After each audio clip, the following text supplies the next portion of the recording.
계속해서 대구 경북 소식 전해드립니다.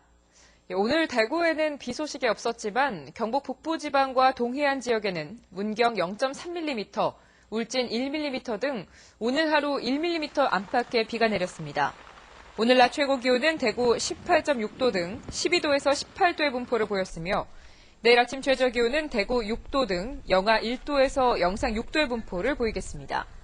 한편 대구 경북에 내려져 있던 건조주의보는 모두 해제됐지만 내일 아침 내륙 일부에서 안개가 짙게 낄 것으로 예상돼 교통안전에 주의가 필요합니다. 어머니를 모시고 사는 한 20대 청년의 안타까운 사연을 소개합니다. 아마도 삶의 벼랑 끝으로 내몰린다는 것은 이런 경우를 두고 하는 말이 아닐까 싶은데요. 이 청년이 힘을 내기 위해서는 시청자 여러분들의 많은 관심이 필요해 보입니다. 권윤수 기자입니다. 올해 25살의 김용 씨. 10여 년 전 아버지를 여의고 어머니와 단둘이 살고 있습니다. 어머니가 정신질환을 앓고 있어 생계를 책임져야 했던 김 씨는 다니던 대학을 포기하고 2년 전 생업전선에 뛰어들었습니다. 궁핍한 생활에서 벗어나려고 야근까지 자처하며 일을 했지만 취업 8개월 만에 그 꿈이 산산조각나고 말았습니다. 갑자기 폐결핵이 찾아온 겁니다. 폐를 삼켜버린 결핵균이 온몸에 장기로 퍼져 일어나 앉아있기도 힘들어졌습니다. 나도 그래 무슨 이런 병이 다 있노 싶다 야. 엄마한테 해준 게 없어가지고. 괜찮다. 내가 니한테 바래는 한 개도 없는데. 7개월 동안 투병했지만 약에 내성이 생겨 나아지지 않고 키 175cm인 청년의 체중이 웬만한 여자 몸무게보다 적은 42kg으로 줄었습니다. 증상이 굉장히 악화된 경우에는 사실 입원을 좀 해서 영양 공급을 좀 하고 하는 것이 좋은데 김윤 씨 같은 경우에는 또 가정 형편도 좀 어렵고 해서 월 60여만 원의 기초생활수급비로는 입원 치료를 엄두조차 내지 못하고 있습니다. 더도 말고 덜도 말고 그저 평범하게만이라도 살 수 있었으면 좋겠다는 김용 씨. 감당하기 힘든 무게로 짓눌리는 고통의 나날이지만 원망보다 희망을 가슴에 품고 사는 20대 청년은 자신보다 항상 어머니가 먼저라고 말했습니다. 아직도 그런 생각이 좀 많이 나요. 나도 좀 재밌게 대학생 되고 싶은데 못해서 아쉽지만 그래도 집이 먼저고 엄마가 먼저니까. MBC 뉴스 권윤수입니다. 국민문화재연구소는 오늘 국보 21호인 불국사 석가탑을 47년 만에 해체해 2층 옥계석을 해체하고 사리장 엄구를 수습했습니다. 사리장 엄구는 47년 전인 1966년 해체 수리 때 넣은 복제품이 대부분이지만 은제사리호와 목제사리병은 재봉환한 진품인데 재봉환 여부는 추후에 결정됩니다. 또 수습한 사리는 석탑 복원 때 재봉환하기 전까지는 불국사 무설전에 모시고 석가탑 사리 친견 법회를 개최할 예정입니다. 경주시는 벚꽃이 예상보다 빨리 핌에 따라 축제가 개막되기 전인 오는 5일부터 7일까지 흥무공원에서 벚꽃 미니 콘서트를 개최하고 같은 기간 첨성대 주변에서는 국악 공연과 벚꽃 음악회, 전통놀이를 열기로 했습니다.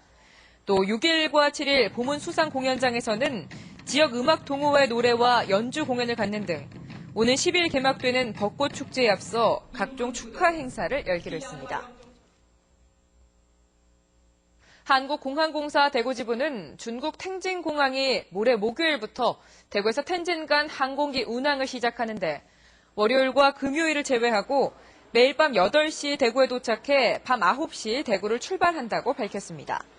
또 지난달 20일부터 중국 장가계 노선을 부정기로 운영하고 있고 상반기에 중국 장사와 타이베이 노선도 운항할 예정이라고 덧붙였습니다. 매출의 일부를 어려운 이웃을 기부하는 착한 가게 캠페인에 법률사무소가 최초로 동참했습니다. 대구 사회복지공동모금회는 중소규모의 자영업 종사자들이 매출의 일부를 정기적으로 기부하는 착한 가게에 장익현 법률사무소가 동참하기로 했는데 법률사무소가 동참하기는 지역에서 처음이라고 밝혔습니다. 한편 대구에는 198곳의 착한 가게가 있습니다.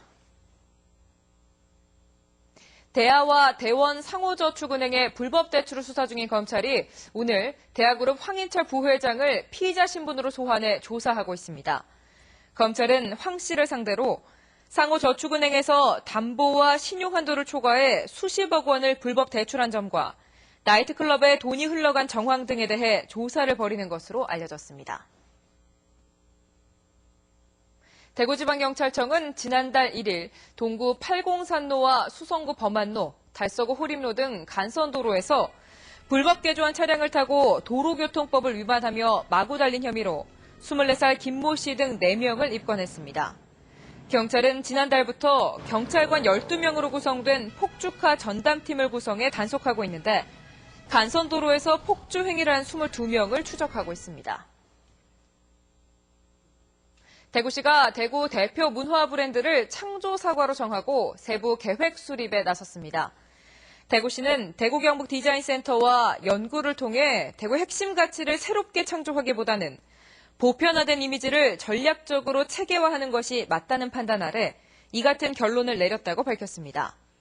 창조사과 브랜드 스토리텔링과 함께 디자인을 구체화시키고 특히 문화상품 아이디어를 수시로 받아 선정된 아이디어 제안자에게는 상품 개발과 창업 지원, 일자리 창출을 관리하고 이 개발된 상품은 관광정보센터 등을 통해 판매하고 기념품에도 적용할 방침입니다. 대구시가 대구축협과 함께 내일 대구시청 앞 주차장에서 국내산 돼지고기 소비 촉진 행사를 엽니다. 내일 오전 10시부터 오후 5시까지 하는 이번 행사에서는 국내산 돼지고기를 부위별로 시중가보다 25에서 40%까지 저렴하게 판매하고 팔공산 지역에서 생산된 미나리도 함께 판매할 예정입니다. 대구시는 이날 점심시간에는 시청 구내식당에서 국내산 돼지고기로 만든 수육을 시식하는 행사도 함께 마련할 계획입니다. 경북 잠사 곤충 사업장이 3년간의 공사 끝에 상주 시내에서 합창읍 명주 테마파크로 이전해 잠업 곤충 산업의 메카로 새롭게 출발합니다. 잠사 곤충 사업장은 곤충과 잠업이 건강기능식품과 의약품 같은 고부가 생명소재 산업으로 부각됨에 따라 앞으로 곤충자원 산업화 지원센터를 준공하고 나비생태원과 잠사곤충 체험학습관도 조성해 곤충 산업에 본격 뛰어들 계획입니다. 코레일 경북본부는 협곡 관광열차 시발진 봉화 분천역을 기차여행의 1번지로 만들기로 하고 분천역 광장과 주변에 새로운 환경을 조성하고 문화소외 지역인 분천역에서 오는 4일 오후 7시 영화제를 여는 등 다양한 이벤트로 기차와 함께하는 문화공간으로 가꿀 예정입니다. 코레일은 12일 협곡 관광열차 본격 운행을 앞두고 이달부터 승차권 판매에 들어갔습니다. 대구시 선거관리위원회는 오는 7월 초까지 낙동강 승전기념관에서 선거 체험관을 운영합니다. 선거 체험관은 대구 시내 고등학교 1, 2학년을 대상으로 운영되며 역대 주요 선거와 관련한 영상 시청, 공직선거 투 개표 등 선거의 모든 과정을 듣고 직접 모의 투표도 할 수 있습니다. 또 학생들이 주체가 돼 투표관리관과 사무원, 참관인 등의 역할도 해볼 수 있습니다. 대구 경북 소식이었습니다. 고맙습니다.